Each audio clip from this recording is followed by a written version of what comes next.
Hello, everybody. This is Pastor Jack C. Pigeon at West Houston Christian Center, and this is Living with Purpose.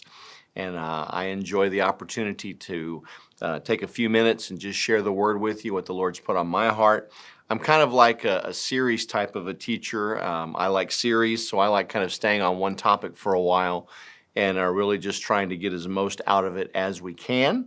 And so we are discussing this wonderful topic of honor. And as we talked about last week, we kind of talked about training, and we talked about piety, and we talked about godliness. And those are vital things for us. But we also learned that if I am training in this life for godliness, and we define godliness as a reverence for God, a reverence for the things of God, and a reverence for God's people. That's a good way of describing what that word godliness means. We should be constantly training ourselves in those things. You know, if I will learn to honor God, not just with my words, but with my deeds, but then honor what God says, that's a big key to this. It's one thing, you know, kids look at their parents and, you know, well, I honor my folks, but then don't do what they say. And when they don't do what they say, they're not really honoring their parent. They're just giving them some lip service. They're not actually honoring them with their words or with their deeds. And, you know, we do the same thing with God all the time. We honor God with our words, but we're far from Him in our hearts. So what we want to do is we want to learn how to honor God, honor Him as a person, as the threefold being of who He is, the triune being. I want to honor His word because those are His words to me, but I also want to honor His children. And it's hard for me to say that I hate my brother, but I love God.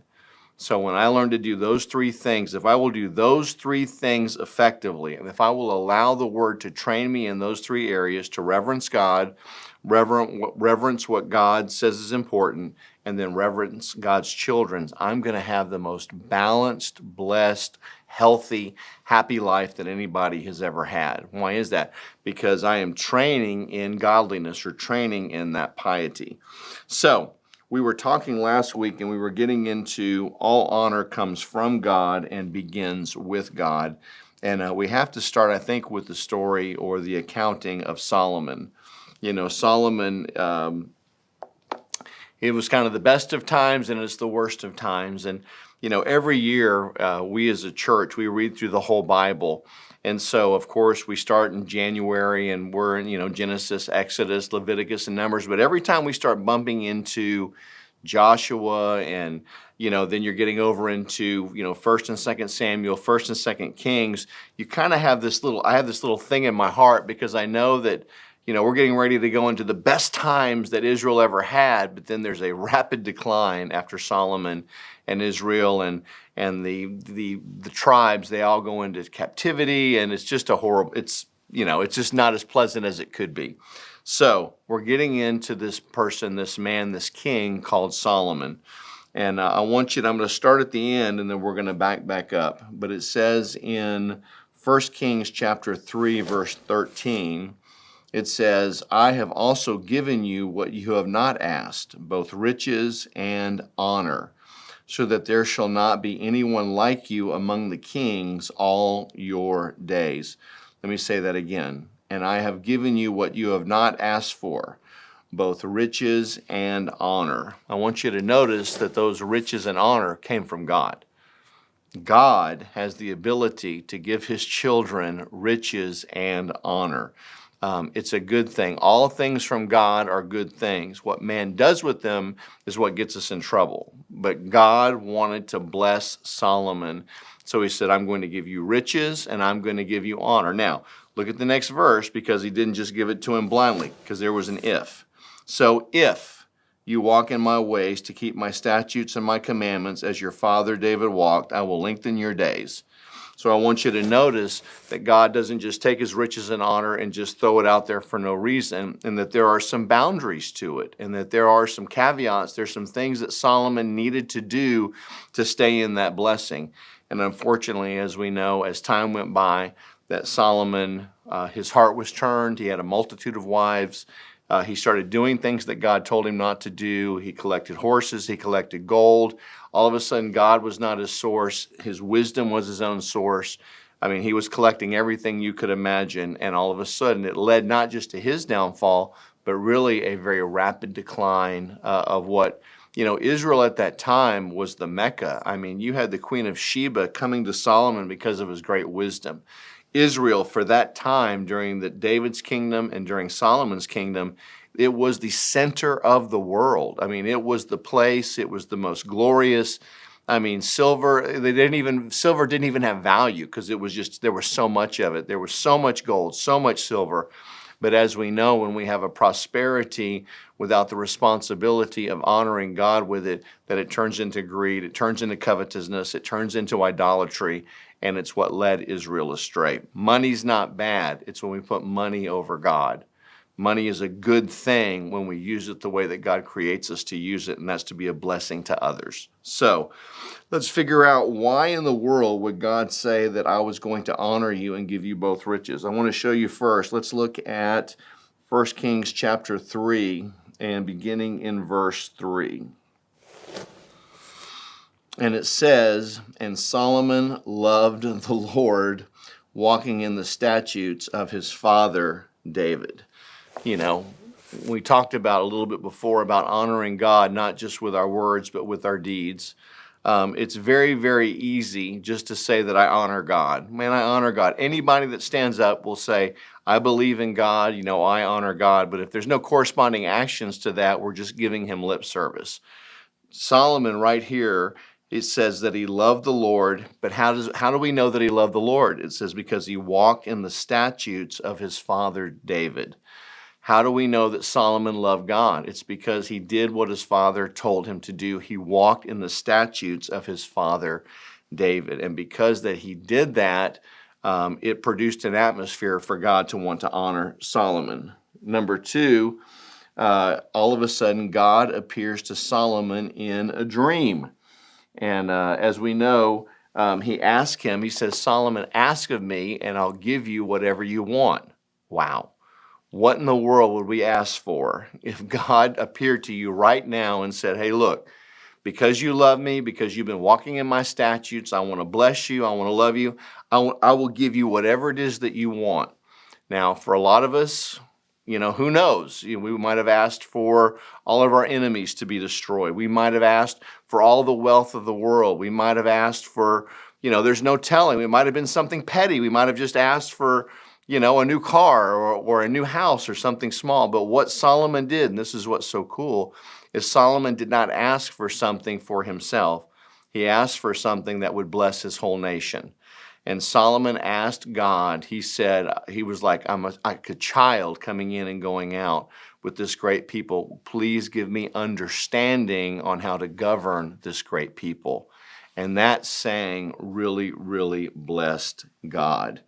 That was in, I believe, 1 Kings chapter 3, verse 7. It says, now, O Lord my God, you have made your servant king instead of my father David, but I am a little child. I do not know how to go out or to come in. See, there's a humility there. If we're looking for God to honor us, if we're looking for an honor from God, the only thing that his honor can fit in, now this is very, very important. There's only one vessel that God's honor can fit in, and that's humility. If you don't have any humility, then God cannot honor you because there's nothing for it to hold it. If you're a prideful person, if you are trying to honor yourself, if you are always having to be first, if you're always having to be right, then that vessel of pride, it's filled with holes and there's nothing that can hold it. But if the only thing that God ever gave me that I can hold on to his honor with is my humility. And you'll find that the people that did the most for God were also the ones that walked in the most humility. Moses walked in an enormous amount of humility, and that's why he was able to do so much. The humility that we walk in, when we believe that God owes us something, we're not walking in humility. When we believe that we owe God everything, now that's the humility that he's looking for. When he's our source, when he's the one that does all these great things for us, when he lifts us on high, then that's how I know without a shadow of a doubt that that we're in the proper order or the right perspective. So, as we said before, Solomon loved God. He walked in all of his statutes. Number two, God appears to Solomon in a dream and asks him, what shall I give you? Number three, we recognize that Solomon could have asked for anything. And number four, he asked for an understanding heart to judge the people. And then number five, God gives him what his heart desires, but he also gives him what he did not ask for, and that was wealth and honor. And that was that verse 13 that says, and I've also given you what you have not asked for, both riches and honor, so that there shall not be anyone like you among all the kings of your days. I want you to notice that what Solomon did for God in privately, God honored Solomon publicly for what he asked for. Solomon could have asked for anything, but he chose to ask for something that would be a blessing to not just him, but to his whole nation. And because God saw Solomon's heart of humility and that Solomon was very sincere, and he said, God, I want something that's going to help me, make me the best king that I can ever be, Lord. If you'll notice that all the kings of Israel, the ones that went to serve God the most are the ones that prospered the most. They had the most land. They had the most victories in battles. They had the most prosperous reigns. But the ones that fed their own flesh, the ones that tried to become rich on their own, the ones that tried to govern everything on their own exclusively and not have God in it, they had the shortest reigns. They were the most perverse. They had the most trouble. They were invaded all the time. It's like the enemy was constantly camped at Israel's door whenever you had a king that was there serving himself and not serving the people. And I think that's a lesson we can bring with us today, even in our leaders. What should we expect from our leaders today? Humility, and that they should be serving us and not just serving themselves. That is a true picture of servant leadership. That's the picture that Jesus gave us when at the top of his game, when Jesus knew who he was, where he was going, he was about to go back to the Father, he had his disciples at the Last Supper, and what he chose to do was take the lowest place. He took a towel, girded himself, and he washed his disciples' feet. So, that humility. So, as we can find out with Solomon, now unfortunately we know that Solomon did not stay with this, but what he did for others in private, God honored him publicly. As we found out with Solomon, that the reverence of God is not just in word, but in deed. And I want you to look at Matthew chapter 15, verse 8. Matthew chapter 15, verse 8. It says, these people draw near to me with their lips, but their heart is far from me. Out of the New American Standard, it says, the people honor me with their lips, but their heart is far from me. I want you to notice that most people have problems with the church because they think we're hypocritical.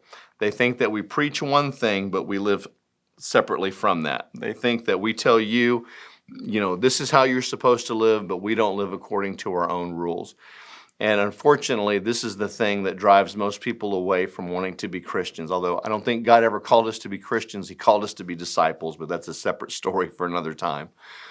But what I'm trying to say is that one of the worst things that we can do is just to say that we honor God. Like I come to church on a Sunday, I raise my hands, I worship God, but I live totally contrary to his word Monday through Saturday. That is just honoring God with my lips. God cannot bless somebody that just honors him with his lips. Listen to me. You can't con God. We can con ourselves. We can try and con our employees, our employers. We can try and con everybody around us, but you can't con God because he knows our hearts. He knows what's in our hearts. He made our hearts, so he knows exactly what's in us. So it's important to note, and I wrote this down, honoring God in public is religion. Honoring God in public and in private is relationship. I want you to notice that the reason that God honored Solomon was first and foremost, if you go back and look at 1 Kings chapter 3, verse 3, and Solomon loved the Lord, walking in the statutes of his father. I want you to notice that the catalyst for everything that God did for Solomon did not come to him because he was king. It came to him because Solomon first loved God. Man, wouldn't you love to have your name in the Bible that said that?